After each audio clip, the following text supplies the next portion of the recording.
senhoras e senhores, hoje no vídeo sobre como será o fim do mundo, a série onde eu falo sobre as vezes que quase o mundo foi pro beleléu, ou então as possíveis maneiras que o mundo vá pro beleléu, eu irei abordar um acidente bem famoso, que foi o desastre de Chernobyl.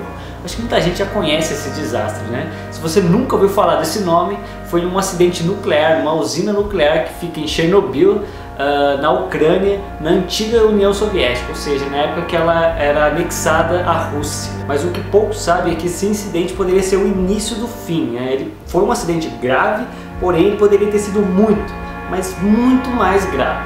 Tudo por causa da radiação, né? A radiação é algo extremamente perigoso, né? E na verdade ela está em todos os lugares, né? Agora mesmo aqui onde eu estou, aí onde você está, porém a níveis muito baixos, e por isso não temos qualquer reação quanto a ela. Mas quando a gente entra em contato com altos índices de radiação, a coisa é bem mais embaixo. Se você receber uma dose muito grande de radiação, nem que seja por alguns poucos segundos, isso já é o suficiente para você morrer nas próximas horas, porque ela altera e causa diversas coisas no seu organismo, né? Ela pode causar queimaduras sinistras no seu corpo, alterar o seu DNA e, enfim, te matar de diversas maneiras. Mas essa exposição pode ocasionar várias outras coisas a longo prazo, que dure 1 ou 2 anos ou até gerações seguintes, né? O filho de uma pessoa contaminada pode ter consequências da radiação, assim como o neto, e assim sucessivamente. Mas qual foi a grande zica por trás desse acidente em Chernobyl, né? Primeiro, o tamanho dele, as proporções e a quantidade de radiação que ele soltou. E segundo, pela descrença do governo soviético quanto à gravidade do acidente em si, que fez com que o combate mais agressivo para combater essa radiação fosse feito de maneira muito mais tarde. Para se ter uma ideia, os engenheiros soviéticos achavam que a usina estaria em operação, né? Eles iam consertar e ia deixar a usina em operação dentro de 2 meses aproximadamente.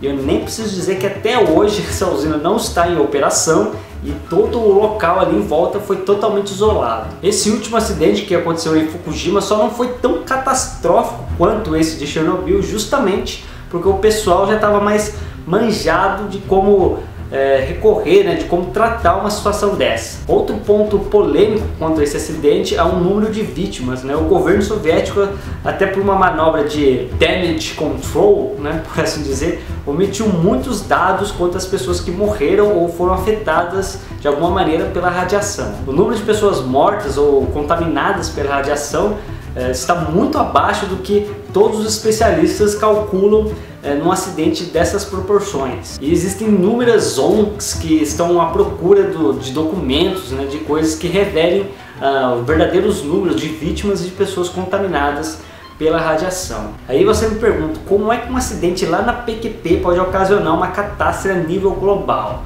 Pois bem, quando houve a primeira explosão em Chernobyl, muita radiação, né, voou solta por aí, mas muita radiação mesmo. E como os governantes eles desdenharam da gravidade do incidente, né, demorou para eles tomar as primeiras medidas, né, de prevenção. As cidades próximas da usina foram totalmente invadidas pela radiação, mas só foram tomadas medidas de fato após 30 horas após o ocorrido, que é tempo demais. Houve inúmeros relatos de pessoas passando mal, sentindo um gosto estranho na boca, tendo doenças diversas, e outras tantas só foram perceber que foram contaminadas pela radiação dias, meses depois, quando apareceu algum hematoma, alguma coisa sinistra lá no corpo dela. A radiação lá em Chernobyl era tão intensa que era difícil chegar para combater o incêndio, que na verdade era toneladas de produtos radioativos queimando. Até tentaram usar robôs ali na contenção da radiação, de chegar próximo ali ao buraco onde estava saindo aquela radiação toda, né, e tampar.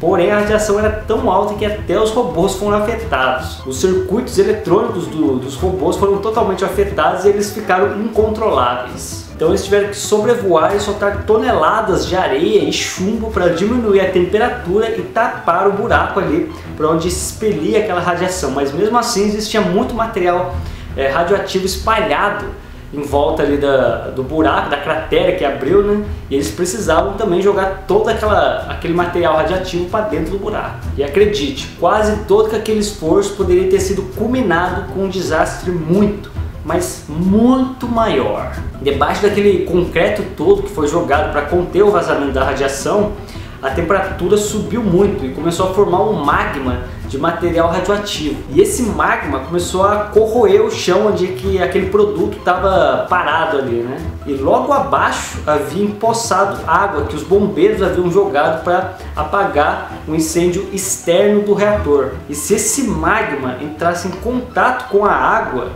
haveria uma reação química cabulosa lá que poderia resultar em uma explosão.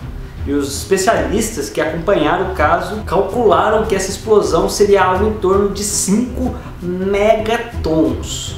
Você sabe o que é 5 megatons? As bombas de Hiroshima e Nagasaki tiveram uma potência aproximada de 15 quilotons. E apenas 1 megaton é equivalente a 1000 quilotons. Então faz o cálculo aí, velho.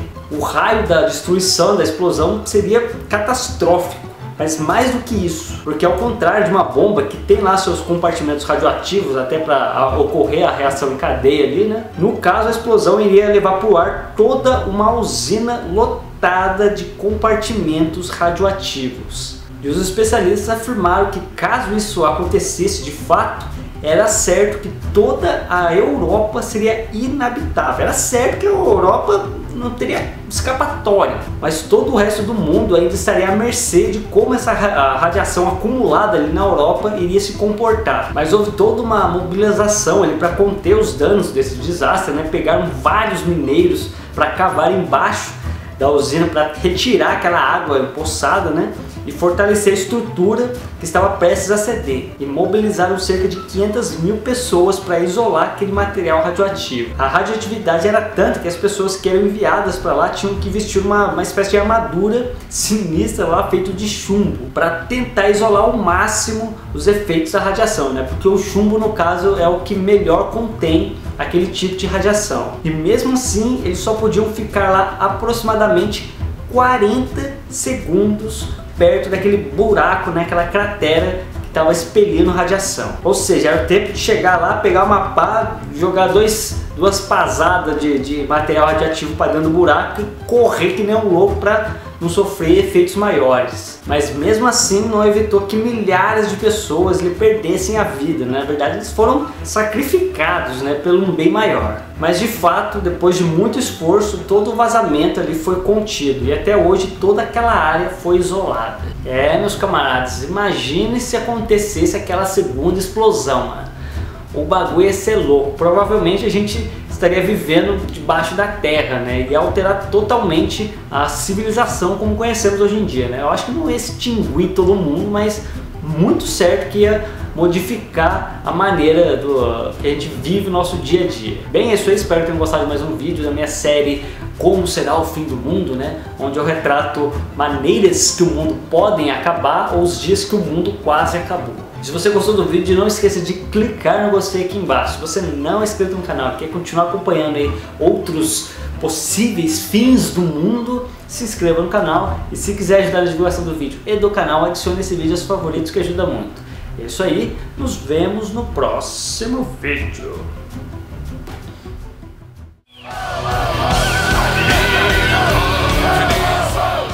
Ajude-me a dominar o mundo. Visite minha página no Patreon para saber mais detalhes e entre no grupo, onde juntos iremos rumo à dominação global.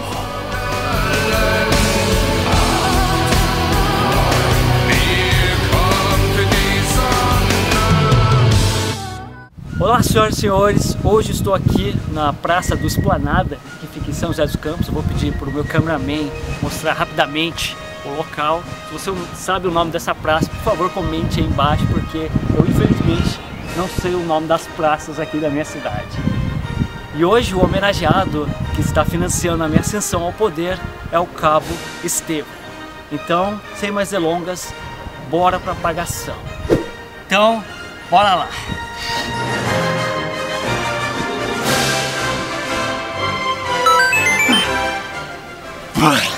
Onze de novo. Eu acho que foi 11.